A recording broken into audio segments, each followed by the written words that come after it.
白色西装往往代表着纯净、优雅与浪漫，这种色彩不仅凸显了宋亚轩的气质，更让她在舞台灯光下宛如从梦境中走出的王子。舞台上的她没有过多的修饰，却凭借着这份干净利落的装扮，立刻抓住了观众的目光。白色本身极容易放大细节，任何动作都显得格外清晰，而宋亚轩的每一个眼神，每一次呼吸都被无限放大，形成了一种强烈的视觉冲击力。这种氛围并不是单纯的好看，而是一种能瞬间击中心灵的气质表达。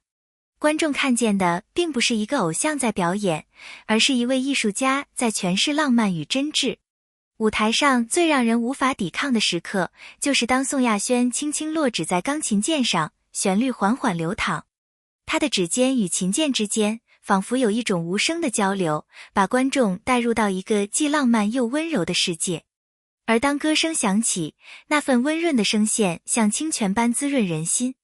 特别是粤语的演绎，本身带着独特的韵律与柔情，和钢琴声完美交织在一起，形成一种令人心动的艺术张力。此刻，舞台不再只是灯光与布景的堆砌，而是音乐与情感的交响。观众不仅在听歌，更像是在亲历一场动人心弦的告白。这首《我结婚了》本身就是一首充满故事感的粤语歌，歌词中蕴含着爱情、承诺与无奈的情绪。宋亚轩选择这首歌，不仅仅是展现嗓音的技巧，更是通过歌声把这种复杂的情感传递给观众。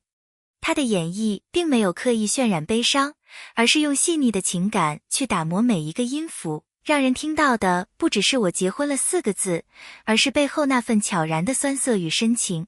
这种处理方式让整场舞台充满了故事感，观众仿佛置身其中，跟随他的声线去感受一段段未曾说出口的情感。舞台的氛围感从来不是靠华丽的布景堆砌出来的，而是歌手与环境的完美融合。宋亚轩在这场舞台上，借助灯光、钢琴、白西装和歌声，把观众带进了一个极致浪漫的空间。柔和的光线打在他身上，白色西装在灯光的映射下显得圣洁而梦幻，仿佛他与舞台本身融为一体。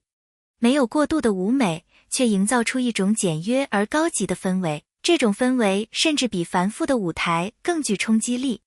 观众在这样的舞台中感受到的，不是眼花缭乱的视觉，而是真切的心灵触动。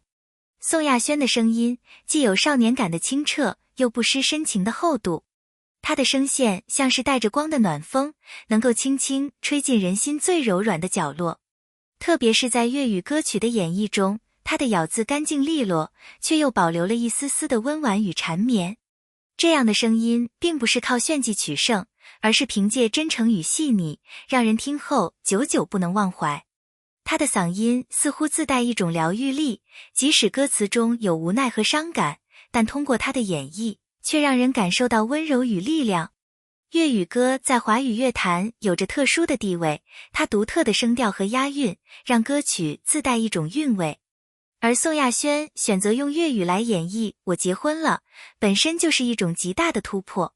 对于非粤语母语者来说，要唱好粤语歌并不容易，但他不仅准确地把握了发音，还唱出了那份独属于粤语的柔情与细腻。这种努力本身就值得赞赏，更重要的是，他让更多的观众通过这场表演感受到粤语歌的魅力，甚至让人重新燃起对经典粤语歌的热爱。一首歌能否成功，除了歌手的表现，更在于是否能引发观众共鸣。宋亚轩的舞台不仅让粉丝沉醉其中，就连普通观众也能被深深触动。当我结婚了这句话从他口中唱出时，不同的人会联想到不同的故事，有人想起了曾经错过的爱人，有人感受到了爱情的美好，也有人体会到人生的无奈。正因为如此，他的演绎才如此打动人心，因为他不只是表演，而是把每个观众的故事都映射其中。这场表演不仅是一场视觉与听觉的享受，更引发了人们对爱情与人生的思考。我结婚了本身就像是一首人生的缩影，承载着甜蜜与遗憾。而宋亚轩用钢琴和歌声，把这种情绪娓娓道来，让人重新审视爱情的意义。或许爱情并不总是完美的，但正因为有遗憾，才让它更显真实与珍贵。这样的舞台不仅仅是娱乐，更是一种心灵的启迪。从这场表演中可以看出，宋亚轩并不是只追求舞台的华丽或表面的掌声，他更注重音乐与情感的传递。他用最真诚的方式把一首歌唱进人心。这种态度让人看到他作为艺术家的独特追求与格局。他不只是偶像，更是用音乐讲述故事的人。他的未来舞台也一定会带来更多的惊喜与感动。一身白西装，一架钢琴，一首粤语歌，就足以打造出一个让人久久难忘的舞台。宋亚轩用他的真诚与才华，把我结婚了演绎成了一首触动人心的乐章。舞台上的每一个瞬间，都成为观众心底的温柔回忆。这不仅是一次成功的表演，更是一场艺术与情感的双重盛宴。在这场表演中，导演与摄影对细节的把控，是将现场情绪放大到极致的关键。镜头并非单纯记录，而是引导观众情绪的隐形手。开场的长镜头给予观众缓慢进入的时间，从空镜头过渡到白西装的细节，领口的褶皱，指尖触键的微颤，这些近景拉近了人与音乐之间的距离，使情感进入私人空间。光线设计上，舞台采用暖色调的柔光与后方若隐若现的冷色补光制造层次，白西装在暖光下产生圣洁感，而背光轮廓又让宋亚轩像被回忆环绕，既真实又带有梦境色彩。导演还刻意运用了留白的镜头语言，在副歌前的几秒静默，镜头缓慢推进他的眼神，伴随观众屏息，音符落下时，情绪像被拉扯开的伤口，瞬间涌现泪点。